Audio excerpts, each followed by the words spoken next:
छात्र हों, नौजवान हों और पूरा राष्ट्र ही जागृत हुआ है और ये विश्व में पहली बार आयोजित की गई है। सभी संत और सभी वर्ग के लोग ये पूछ रहे हैं कि ये भाव कैसे आया।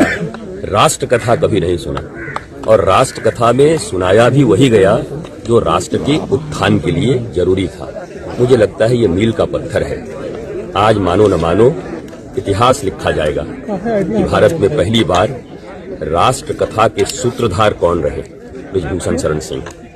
और मुझे भी गौरव है कि पहली बार राष्ट्र कथा मैंने यहाँ किया है और आने वाले समय में देश को इसी की आवश्यकता है। राष्ट्र सनातन समाज को एक करने सनातन समाज बिखरा हो, क्या कहेंगे? आपने देखा कि 52 समाज के लोग, उनके महंत प्रमुख लोग सारे उपस्थित रहे और पूरी राष्ट्र कथा को उन्होंने सुना और वो भी इतने भावुक हुए कि अब पूरा सनातन समाज एक रहेगा। और हमने घोषणा की कि 140 करोड़ लोग समस्त सनातनी हैं क्योंकि पूर्वज सबके एक ही हैं। तो ये राष्ट्र कथा मील का पत्थर। देश के कोने कोने से इस कथा में लोग आए थे।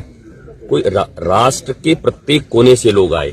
एक भी ऐसा कोना नहीं, एक भी ऐसा क्षेत्र नहीं जहां से लोग नहीं आए। और विदेशों में कई जगह एलईडी लगा करके आपने देखा, 7 देशों में तो देखी गई जहां हजार से ज्यादा की संख्या थी। तो ये राष्ट्र कथा अभूतपूर्व है। आपने कहा कि बेटे का दबदबा है तो बाप का भी दबदबा रहेगा, नेताजी भावुक हो गए, क्या कहेंगे आप? मैंने दबदबा शब्द का प्रयोग देखिए प्रभुत्व के लिए किया। आप जरा सोचो कि एक ऐसे मनुष्य जिन्होंने राष्ट्र का चिंतन किया, विद्यार्थियों का चिंतन किया और राष्ट्र कथा करवाया, और दबदबा किसको कहते हैं? गरीबों का। सारे लोगों को एक साथ उन्होंने जोड़ दिया। चारों तरफ तोड़ने की बात चल रही है, यहाँ जोड़ने की बात हुई। तो ये दबदबा था, दबदबा है और दबदबा रहेगा।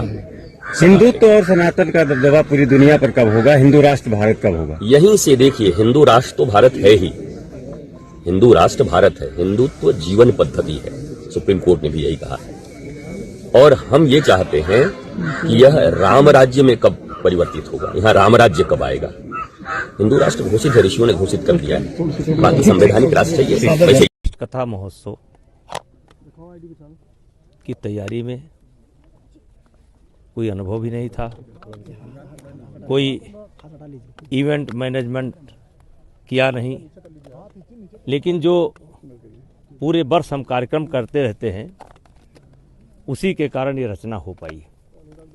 और इसमें नंदनी नगर परिवार, हमारा पूरा परिवार, हमारे ज़िले के इष्ट मित्र, हमारे अगल बगल ज़िले के इष्ट मित्र सब इसमें लगे रहे।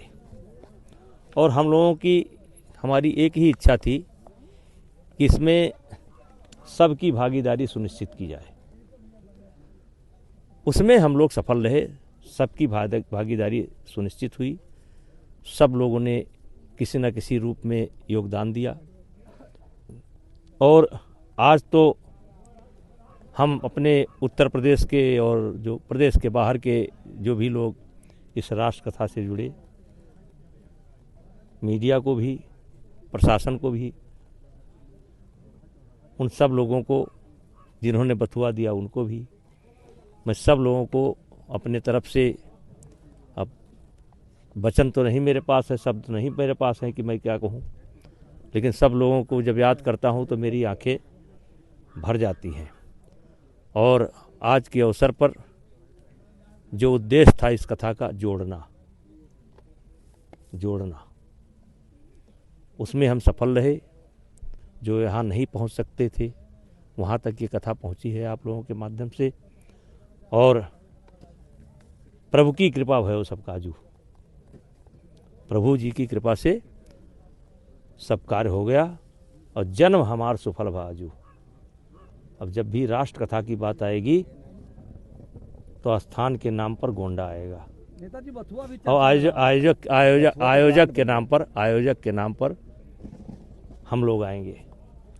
बथुआ का कंसेप्ट मेरा ये था, ब्रांड बन गया। बथुआ का कंसेप्ट मेरा ये था कि गरीब आदमी को कैसे जोड़ा जाए।